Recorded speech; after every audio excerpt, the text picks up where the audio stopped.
Hoy hablaremos sobre los ucranianos deportados que son enviados directamente a las trincheras. Vamos a ver esta situación también desde la perspectiva del gobierno ucraniano. Analizaremos quién realmente creó esta trampa y quién es responsable de ello. Pero también hablaremos de cómo este asunto es cubierto por la prensa estadounidense que está luchando contra Trump. Y que en esa cobertura no siempre se muestra lo que realmente está pasando. De vez en cuando también les daré citas de declaraciones de blogueros, periodistas y políticos ucranianos para, digamos, respaldar mi punto de vista. Y al final les diré algo importante que ni CNN ni NBC mencionaron. Algo que yo diría cambia completamente el panorama. Así que, los hechos. El 17 de noviembre de 2025, un avión salió de Estados Unidos hacia Polonia. A bordo iban 50 ciudadanos ucranianos, 45 hombres y 5 mujeres. Todos estaban esposados. Fueron deportados por el servicio ICE, la Policía de Inmigración de la administración de Trump. En Polonia, fueron entregados a las autoridades polacas. Ellos los llevaron hasta la frontera con Ucrania. De los 45 hombres, 24 estaban en la lista de buscados por evasión de la movilización. Fueron entregados inmediatamente a la policía. La policía, a su vez, los llevó a la oficina de reclutamiento militar. Uno de ellos es Vladimir Dudnik, de 28 años, tatuador. Llegó a Estados Unidos en 2019 con una visa de estudiante. Le cancelaron la visa. Solicitó asilo. Estaba esperando una decisión. Lo detuvieron frente al edificio del tribunal en Pittsburgh por conducir sin licencia. Y por supuesto, como pueden imaginar, sin seguro. Y lo deportaron. Cuando volaba a casa, esperaba al menos ver a mis padres, dijo Dudnik. En vez de eso, directo al campo de entrenamiento, 51 días de preparación, luego, el curso de operador de drones. Ahora estoy en el frente, en el este de Ucrania, y mis compañeros me dieron un apodo, América. De alguna manera esperaba al menos ver a mis padres. Suena muy triste. Lamentable, y muy al estilo de Siene, pero es tonto. Al menos eso me parece. Otra historia. Hablaremos de eso un poco más tarde, en detalle. La historia de la familia Darina y Chenya. No mencionaremos el apellido. Ellos llegaron en 2022 por el programa de Biden, Uniting for Ukraine, así se llamaba, legalmente, con un patrocinador. En 2024 solicitaron la extensión de su estatus. Darina la recibió, pero Chenya no.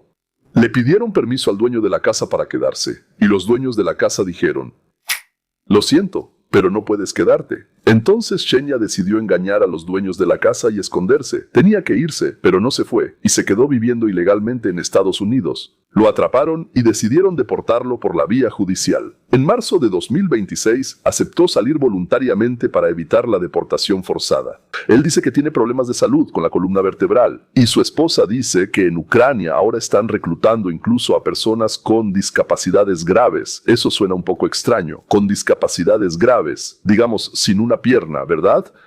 Están reclutando para el ejército. Bueno, yo no conozco la situación, por supuesto, y al menos diré que personalmente no me lo creo mucho, aunque, de nuevo, pero continuemos. La tercera historia. Ruslan, 26 años. De nuevo, hablaremos más sobre esta historia también. Lo detuvieron en la carretera. Bueno, tenía los documentos, según él, pero dejó el pasaporte en casa. Eso, según CNN, fue suficiente. Simplemente se acercaron por detrás, pidieron los documentos. Él entregó su licencia de conducir. Le pidieron el pasaporte. No lo tenía. Dijeron que era un ilegal. Le pusieron esposas. Lo subieron al coche. Nadie preguntó nada. Y entonces lo sacaron del país. ¿Sí? Pero eso es lo que contó Ruslan. O CNN hizo como que le creyó.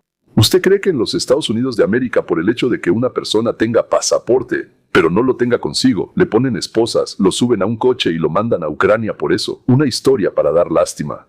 Si eso fuera cierto, entonces muchas veces, cuando me pedían mostrar mis documentos, yo habría dicho: no tengo documentos. Me habrían subido a un coche, llevado al aeropuerto y enviado a Ucrania. Porque eso es exactamente lo que les acabo de decir. Ruslan no lo contó. O mejor dicho, ni siquiera fue Ruslan, sino CNN. Dios sabe qué les contó él allá. Después de eso, el compasivo corresponsal de CNN dice: 3 historias, 3 personas, un resultado, las trincheras. A mí personalmente me dieron ganas de llorar de inmediato. CNN cita a los abogados. Entre los detenidos hay personas cuyos cónyuges son ciudadanos estadounidenses. Cónyuges que son ciudadanos estadounidenses. Hijos que son ciudadanos estadounidenses. Algunos ni siquiera son ciudadanos de Ucrania, dice CNN. Nacieron en la URSS antes de que Ucrania se convirtiera en un estado independiente. Bueno, ¿no les parece que hay un poco de manipulación aquí? El hecho de que una persona haya nacido en la URSS antes de que Ucrania se convirtiera en un estado independiente y luego haya vivido en el territorio de Ucrania, según la ley del país, como dice CNN, no debería ir al ejército. Si vale la pena defenderla o no, si la persona misma quiere defenderla o no, si tiene padres o seres queridos allí que después de su partida alguien más debería proteger, esa es otra cuestión. Lo importante es que una enorme cantidad de información nos llega de fuentes inglesas, rusas y ucranianas que presentan cualquier hecho, desde un ángulo en el que deberían indignarse por las acciones de Trump y su gobierno. Ahora quiero citarles algo. Vladimir Yalchenko es el ex embajador de Ucrania en Estados Unidos y representante permanente ante la ONU. Dio una entrevista al Telegraph en marzo del 26, o sea, hace muy poco. Trump, dijo él, sabe contar el dinero. En eso es difícil discutir con él. Y en cuanto a cuestiones geopolíticas, estratégicas e históricas, en eso él cojea mucho. Como dirían mis parientes georgianos, los parientes de Yelchinka, o como se llame, Yelchinka. Yelchenko piensa que es mejor que Trump, peor. Y aquí hay una cita de Kasparov. Bueno, eso fue en 1925, la verdad. A Trump no le interesa ni Rusia, ni Ucrania, ni Estados Unidos. ¿Y entonces qué le interesa a Trump? A eso Kasparov responde, a Trump le interesa Trump. Entiendo que Kasparov no es ucraniano, pero lo entrevistó un canal ucraniano que difundió sus palabras por toda Ucrania. No lo interrumpieron. Podrían haberlo interrumpido decir, disculpe por favor, ¿de dónde sabe usted eso? Demuestre por favor. Pero nadie preguntó, es decir, pasó, como se dice, como si fuera la pura verdad. Está bien. Otra historia que CNN publicó en noviembre de 1925, entonces con el apellido Surovtsev. Bueno, además dijeron que el apellido y el nombre fueron cambiados. Nació en Mariupol. En ese entonces era la URSS. Llegó a Estados Unidos siendo niño. No habla ucraniano, no habla ruso. Lo olvidó. También olvidó el idioma ruso. Vino de Mariupol y no habla ucraniano en absoluto. Ha vivido en Estados Unidos durante décadas. Está casado con una estadounidense. O sea, casado con una estadounidense me refiero a que ella tiene pasaporte estadounidense. Este es el caso del que hablan, que la esposa tiene pasaporte estadounidense. Y si tienen hijos, probablemente los hijos también, ¿no? Ahí se está tratando de deportarlo. ¿A dónde? Resulta que según CNN a Ucrania, pero Ucrania dice, no podemos confirmar su ciudadanía. Y Rusia dice lo mismo. En 2015 le negó los documentos. O sea, él intentó solicitar documentos rusos. Es una persona sin país. Literalmente, sin país. Su ciudad, Mariupol, hoy está prácticamente destruida, escribe CNN. La infraestructura está destruida. Miles han sido asesinados. O sea, supuestamente solo pueden deportarlo a su ciudad. Pero no está claro a qué país. Bueno, está bien. Y su esposa dice que deportarlo allá es enviarlo a morir. Solo que más lento que en el frente. O sea, los estadounidenses saben que cuando una persona va al frente del lado ucraniano, seguramente morirá. El Estado, nuestro Estado, responde, no importa, porque hay un papel que dice que morirá. ¿Es ucraniano? Entonces para allá. ¿Y qué papel tienen ellos que diga que es ucraniano? ¿No le parece que eso es un completo disparate y una mentira? O sea, un cierto estado de los Estados Unidos de América, sin presentar una demanda, aunque hay abogados que por alguna razón tampoco presentan una demanda, cierto estado decide expulsar a una persona que está casada con una ciudadana de los Estados Unidos de América, así nos lo contaron. Pero sin embargo, lo sacan del país sin juicio ni investigación. Si yo no supiera nada sobre el sistema judicial estadounidense, tal vez, con dificultad, lo creería.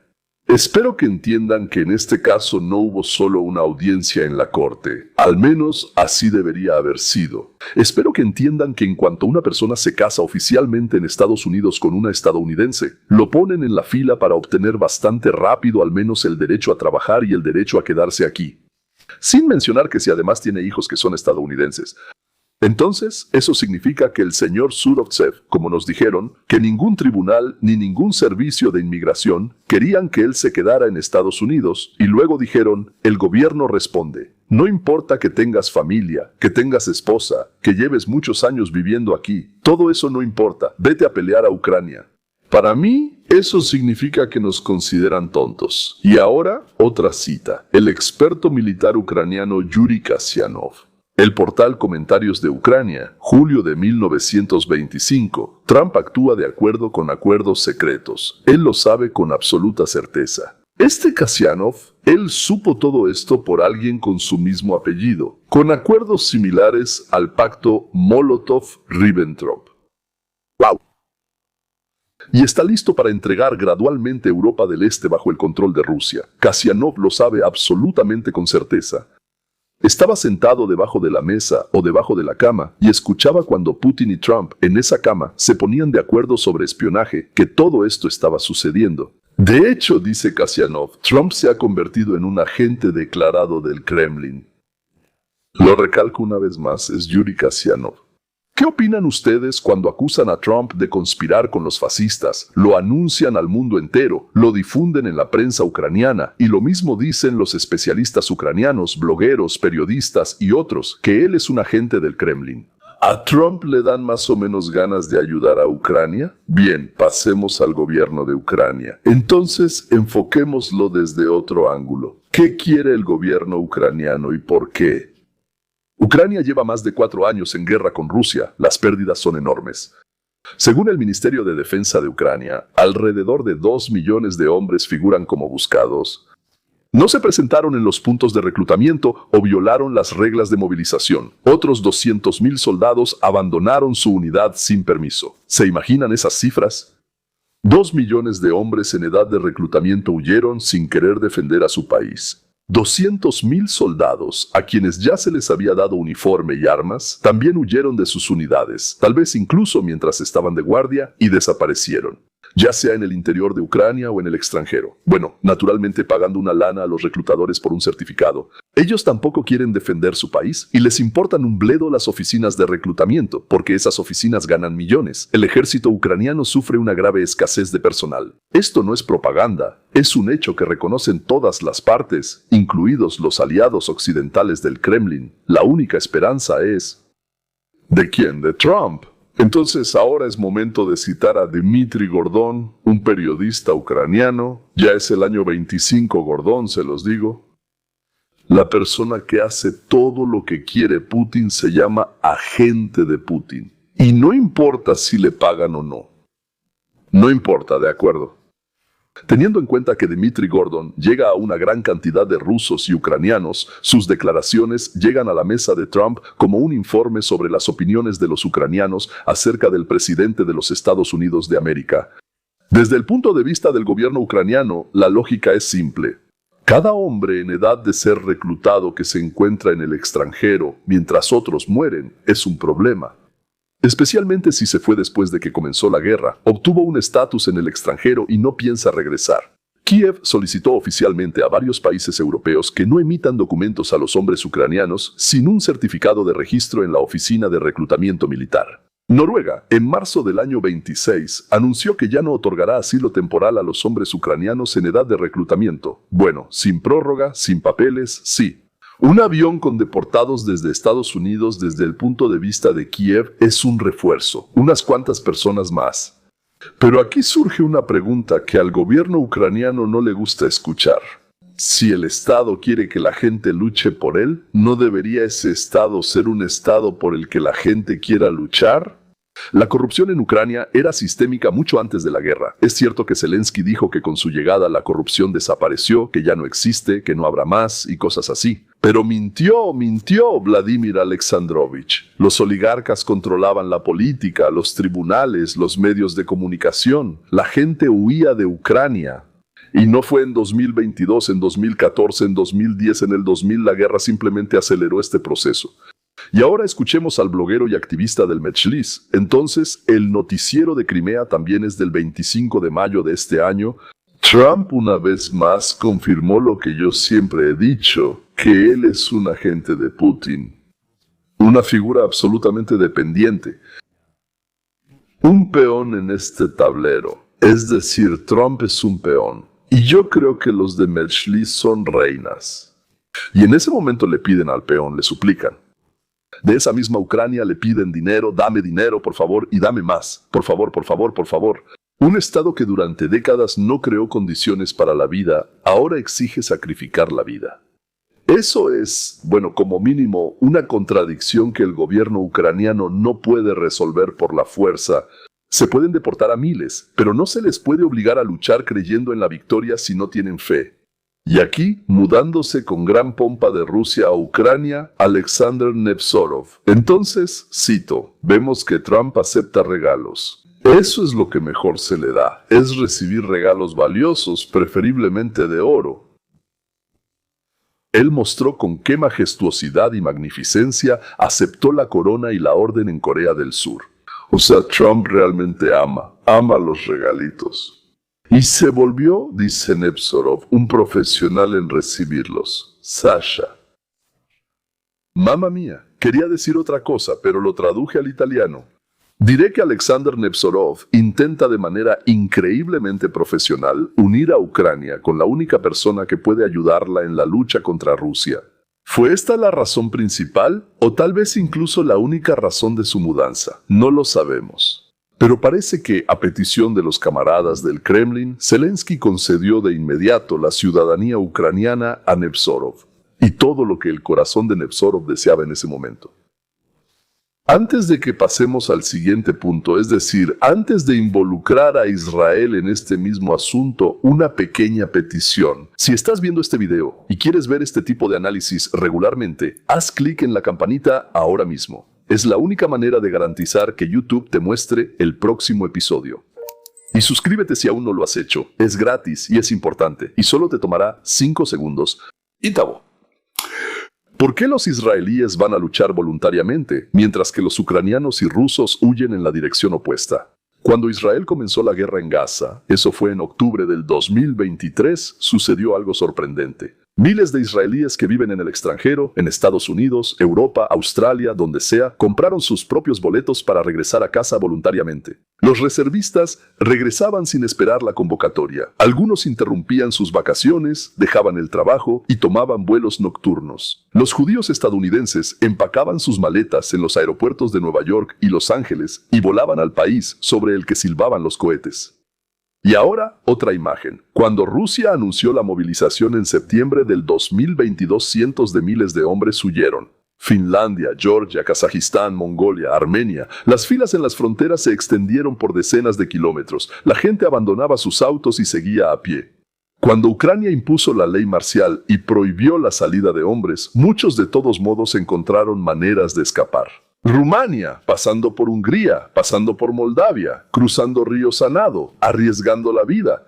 Y aquí está la conversación sobre el presidente de los Estados Unidos de América entre Vitaly Portnikov y, como sospecho, un empleado de planta del Comité de Seguridad del Estado, Feigin. Para que quede claro, yo no estuve presente cuando Feigin firmó el compromiso de servir fielmente al escudo y la espada de la Federación Rusa. Cita de Portnikov. Bajo el silencio reflexivo y la aprobación silenciosa de Feigin. Entiendo que ambos son economistas con experiencia y grandes logros. Entonces, así es, ¿cómo se llama? Portnikov.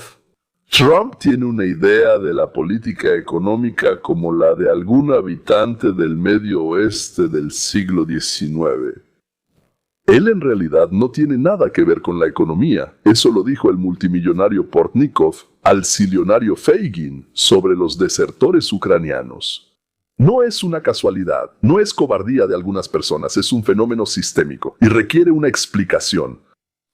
El primer factor es la identificación con el Estado.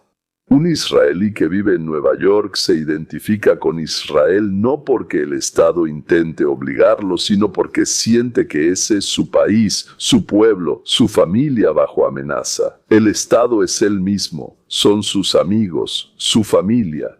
Él es parte de un proyecto que se construyó ante sus ojos, en el que él mismo invirtió. Un ucraniano o un ruso que huye de la movilización lo siente de otra manera.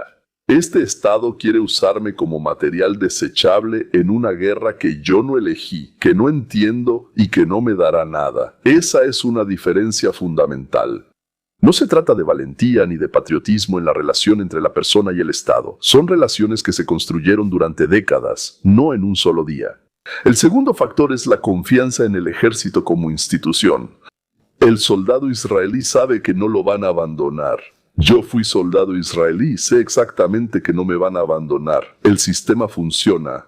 Hay atención médica, hay evacuación de heridos, hay comunicación con la familia, hay protección legal. El ejército es profesional, con tradiciones, con una cultura de respeto mutuo entre oficiales y soldados. Puede que ellos nos manden, pero son personas exactamente igual que nosotros. El soldado ucraniano y el ruso, especialmente al principio de la guerra, se enfrentaban a otra realidad. No hay chalecos antibalas, no hay comunicación adecuada. Los comandantes abandonan las posiciones, no recogen a los heridos. La comida, las conservas, las armas son soviéticas de los años 80 o algo así. La confianza en el ejército como institución no es una abstracción. Es una cuestión, si voy, ¿me van a proteger? Si me hieren, ¿me van a salvar? Si muero, ¿mi familia recibirá lo prometido? En Israel, la respuesta es sí. En Rusia y Ucrania no. Demasiado a menudo no. Ahora, el tercer factor, el sentido de la guerra. Los israelíes entienden por qué están luchando. Hamás mató a sus vecinos, a sus familiares, a sus amigos. El 7 de octubre de 2023 no es una abstracción. Son nombres concretos, kibutzim concretos, fotos concretas en las cercas por todo Israel. La amenaza es visible y paulatina. Un ruso movilizado en 1922 se preguntaba, ¿por qué? ¿Por la desnazificación de un país donde el presidente es judío? ¿Por la defensa de Donbass, del que nunca había pensado en su vida? ¿Por las fronteras históricas que le explicaron en la televisión 3 días antes de recibir la convocatoria? Muchos no entendían por qué debían dar la vida por eso y huían. Un ucraniano que evitaba el reclutamiento en 1924-1925 no era necesariamente alguien que no quisiera defender a Ucrania. Era una persona que no creía que su sacrificio fuera a cambiar algo. Que había visto morir a sus amigos y el frente no se movía ni un kilómetro. Y que estaba cansado. El cansancio de la guerra no es cobardía, señores. Es una reacción humana ante lo absurdo. Y por el comportamiento del liderazgo de Ucrania, lo que sucede en el campo de batalla no tiene sentido. Y 25, 27, a veces 30,000 personas por semana mueren por esto, por lo absurdo. Y los muchachos que están sentados en casa frente al televisor, hurgándose los dientes, ellos hacen propaganda. Adelante, vamos, ve, pelea, ni un centímetro de tierra. Entonces, Shittelman es claramente un infiltrado enviado para hacer todo lo posible por poner a los ucranianos con Trump. Y Trump ha repetido muchas veces sobre el sentimiento contra Ucrania lo siguiente, así que esta vez Trump la cagó con sus palabras. Eso es una cita de Shittelman. Sonreía encantadoramente con todos los dientes que le quedaban. Creo que en ese momento él estaba calculando cuánto había ganado por esa porquería. 4,326 rublos con 11 kopecks. Seamos honestos de una vez, no sé cuánto pagan por decir porquerías sobre Trump al aire, pero no puede ser que todos esos Shittelman, Schweitz, Shenderovich, Portnikov, Nevzorov, Latinina y otros, Pincus incluidos, digan todo eso gratis, aunque de Pincus sí me lo creería. Los demás, especialmente claro, Feigin y Nevzorov, seguro que conocen el premio de Curán. El cuarto factor es la diáspora y el carácter de la emigración. La diáspora israelí son personas que se fueron por elección, manteniendo un vínculo vivo con su patria. Pagan impuestos en Israel para que la mayoría lo sepa. Votan en las elecciones israelíes desde el extranjero. Viajan a casa para las fiestas, para funerales, para bodas. Israel para ellos no es el pasado, es el presente que simplemente está en otra zona horaria. Simplemente les resulta más conveniente algo aquí que allá. ¿Y cuánta gente regresa vendiendo todo, diciendo «extraño Israel»? La diáspora ucraniana y rusa es diferente. Es gente que se fue precisamente porque quería romper el vínculo con el Estado. No con la cultura, no con el idioma, no con la familia, sino con el Estado, con la corrupción, el abuso de poder y lo más importante, con la falta de esperanza. Cuando ese Estado les dice, vuelve y muere, ellos preguntan, ¿y tú qué has hecho por mí? Cuando me fui, me estorbabas, no me ayudabas. Cuando vivía ahí, tú, ¿me diste alguna regla? Nada. Y ahora quieres mi vida. Y el quinto factor. Yo lo llamaría así. La historia de la construcción del Estado. Israel es un Estado joven que se construyó sobre una idea. La gente llegaba ahí de todo el mundo porque creía en esa idea. El Estado se construyó de abajo hacia arriba, a través de los kibbutz, de ejércitos voluntarios, de un proyecto común. Ucrania y Rusia son estados postsoviéticos que se construyeron de arriba hacia abajo. La burocracia soviética simplemente se cambió de nombre. La relación entre el Estado y el ciudadano no cambió. El ciudadano es un recurso. El Estado es un aparato que utiliza ese recurso, lo exprime, no sé, llámenlo como quieran, ¿sí? Squeeze en inglés. Cuando un Estado así habla de deber, la gente oye utilizar. Eso no significa que todos los ucranianos o rusos sean cobardes. Eso significa que los estados que durante décadas no construyeron confianza con sus ciudadanos no pueden exigirles sacrificios o sorprenderse cuando no los reciben. Hay una pregunta que casi nadie hace en estos reportajes. CNN, MSN, así se llaman ahora. ¿Los deportados tienen padres en Ucrania? Sí, la mayoría sí tiene. Dudnik lo dijo directamente. Esperaba al menos ver a mis padres. Pero no los vio. Lo llevaron esposado por Polonia, pasando por el país donde viven su madre y su padre, directo a un campo de entrenamiento. Piensen en esto desde el punto de vista de los padres. Su hijo se fue hace algunos años. Saben que vive en Estados Unidos, trabaja, está construyendo su vida. Aprueben o no su elección, pero está vivo. Llama, a veces manda dinero. Tal vez. Y de repente, silencio.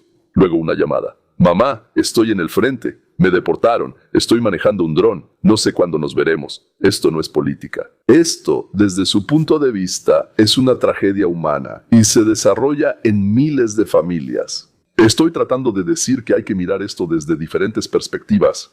Y ahora escuchemos las palabras del analista político ucraniano Vladimir Elchenko, marzo de 2026, Telegraph. Putin entendió cuál es el punto débil de Trump y lo está usando. Trump nunca pudo comprender la esencia del problema. Ni qué es esta guerra, ni lo que significa para la gente. Él ve cifras y territorios. No ve a las madres que esperan a sus hijos. Él está hablando de Trump, quien afirma que lo más importante es dejar de matar. O sea, hay personas que dicen tranquilamente lo contrario de lo que está pasando. Y aún así están absolutamente seguros. O tal vez no están seguros, tal vez solo lo hacen así. Por dinero o por debilidad, o por alguna otra razón. La esposa de Yevgeny, de quien hablábamos, se quedó en Estados Unidos. Ella tiene estatus estadounidense. Él fue deportado. Están separados. ¿De quién es la culpa? ¿Es el gobierno estadounidense el culpable de esto? Ahora, entonces, recuerden que al principio dije que prometí decir algo que CNN no dijo. Aquí van varias cosas. Primero, CNN contó la historia de Dudnik como la historia de una víctima del sistema de Trump. Y en cierto sentido, él es una víctima, por supuesto. Pero CNN no hizo una pregunta sencilla. Dudnik llegó a Estados Unidos en 2019 con una visa de estudiante. Luego le cancelaron la visa. Solicitó asilo, obtuvo un permiso de trabajo y vivió en Estados Unidos. Y empezó a conducir, violando las reglas de tránsito, sin seguro y sin licencia. No solo conducía sin licencia, también lo hacía sin seguro. ¿Entienden lo que eso significa para quienes él pudiera atropellar o, Dios no lo quiera, matar? Espero que lo entiendan. Una persona que pide protección a un país asume la obligación de respetar sus leyes, ser un ciudadano respetuoso de la ley. Que los ciudadanos de este país hagan lo que quieran, pero tú debes ser respetuoso de la ley, porque estás pidiendo algo, aunque sea temporalmente respetuoso de la ley. No es una formalidad. Esa es la base del acuerdo entre tú y el país. CNN no hizo esa pregunta porque destruye la narrativa de la víctima inocente. Lo segundo, y aún más importante, ¿quién creó esta trampa? ¿El programa Uniting for Ukraine? Biden les dio a las personas un estatus temporal por 2 años. ¿Y después qué? ¿Sin un camino hacia la residencia permanente? No hay ninguna ley ni reglas, nada, sin un futuro claro. Simplemente permitieron entrar aquí por 2 años. ¿Y después qué? Este programa dejó a cientos de miles de personas en un vacío legal, donde cualquier pequeña infracción se convirtió en motivo de deportación. Naturalmente, no fue un programa humanitario. Fue una escenografía política. Biden parecía amable, pero dejó a la gente atrapada. CNN guarda silencio sobre esto. porque Biden es de los suyos. Un portavoz oficial de la administración de Trump declaró directamente en CNN: la administración de Biden causó un daño profundo a cientos de miles de ucranianos, utilizando una herramienta humanitaria de maneras para las que nunca fue diseñada, convirtiendo un instrumento limitado de ayuda de emergencia en un programa de admisión masiva. La administración de Trump dice la verdad. Bueno, está bien. Es hora, como se dice, de pasar a las conclusiones. Un israelí que voluntariamente va a luchar toma una decisión. Es su vida, sus decisiones, sus valores, su elección. Esa es la elección de una persona libre. Dudnik no tuvo elección. En ningún momento su vida fue controlada por otros, desde el momento en que le anularon la visa hasta el momento en que presionó el botón para lanzar el dron. Thomas Paine escribió en 1776: el gobierno, en el mejor de los casos, es un mal necesario y en el peor es insoportable. Frédéric Bastiat definía la ley como una fuerza organizada para proteger los derechos individuales. ¿Una fuerza organizada para proteger qué? Los derechos individuales. Esa es la esencia de América, señores. Pero cuando la ley se usa no para proteger, sino para enviar a una persona a morir, eso ya no es una ley con sentido, es simplemente fuerza vestida de uniforme. En Israel, al menos en el Israel en el que yo vivía, nadie le decía a una persona: está obligado a ir a luchar por su patria. Simplemente todos íbamos y luchábamos. Y parece que, como yo en junio de 1980 dejé todo en Nueva York, dejé los ensayos, las obras que estaba montando, y corrí al aeropuerto. ¿Para qué? Para volar a Israel. Así también ahora los muchachos israelíes dejaron todo lo que estaban haciendo y se apresuraron a abordar los aviones para volar a casa. Andrew Galambos decía: la verdadera libertad comienza con la protección de la propiedad primaria de una persona, su vida. Ningún Estado, ninguna ley, ninguna seguridad nacional tiene derecho a disponer de esta propiedad sin el consentimiento del propietario. Así que los israelíes lo deciden por sí mismos. Ellos están dispuestos a arriesgar su propiedad primaria, su vida, para proteger a su país. ¿Por qué el caso número 36? Ya hablé de esto, ¿verdad? Parece que tanto en Rusia como en Ucrania, la propiedad del dueño llamada su vida es administrada sin su consentimiento. Todos los que quieren. Desde este punto de vista, tanto el Estado ucraniano como el ruso, ambos violaron un principio fundamental. Ellos dispusieron de la vida de una persona sin su consentimiento y lo llamaron ley. Y si violas la ley, debes ser castigado. Bueno, preguntarán ustedes: ¿para qué nos contaste todo esto? ¿Qué debemos hacer con este conocimiento? Mencioné a algunas personas, cité frases, al menos, ver.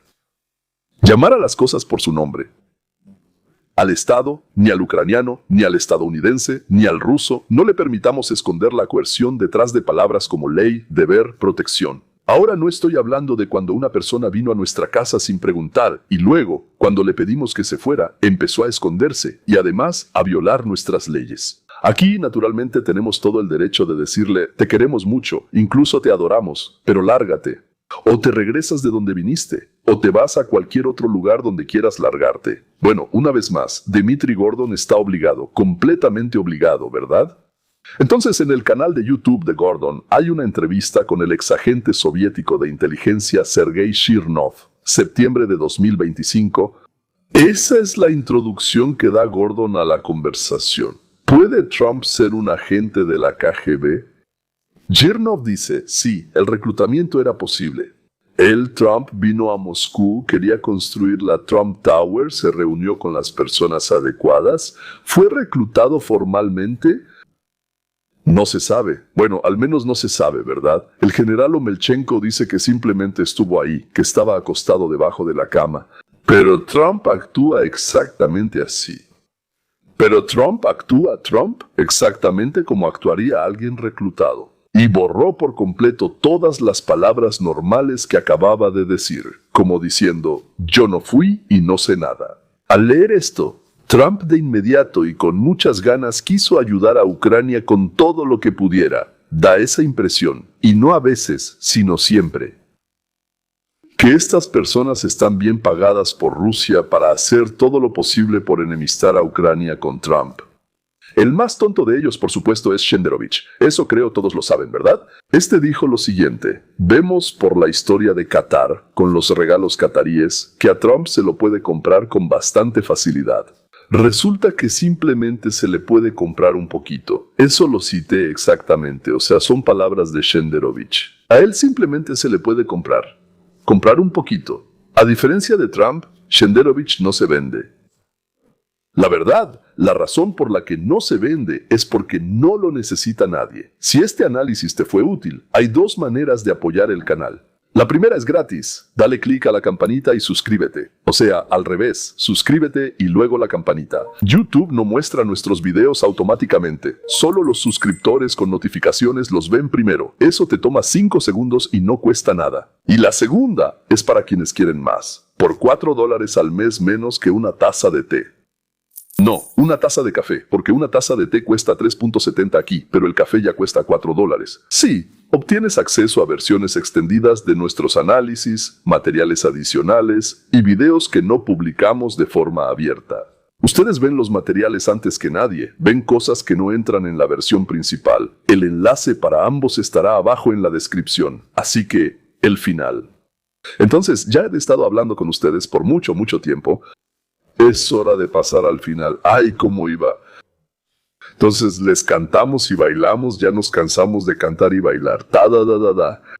Es hora de ir a la cafetería. Bueno, está bien, no puedo recordarlo. Es del Kapusnik de Leningrado. Ok, para uno soy un emigrante indeseable, para otro carne de cañón, para un tercero una historia para el rating. Un israelí vuela a casa para pelear porque siente que es su hogar, su elección, su vida. Dudnik va al frente porque no tiene elección. La diferencia entre estas dos personas es la diferencia entre una sociedad libre y una máquina estatal. La ciencia de la libertad lo dice. La persona es más importante que el Estado. Tengo muchas esperanzas de que este principio regrese a Estados Unidos y que sea gracias a Trump. Y también espero mucho que algún día en otros países también empiecen a entenderlo. Hasta la próxima. Adiós.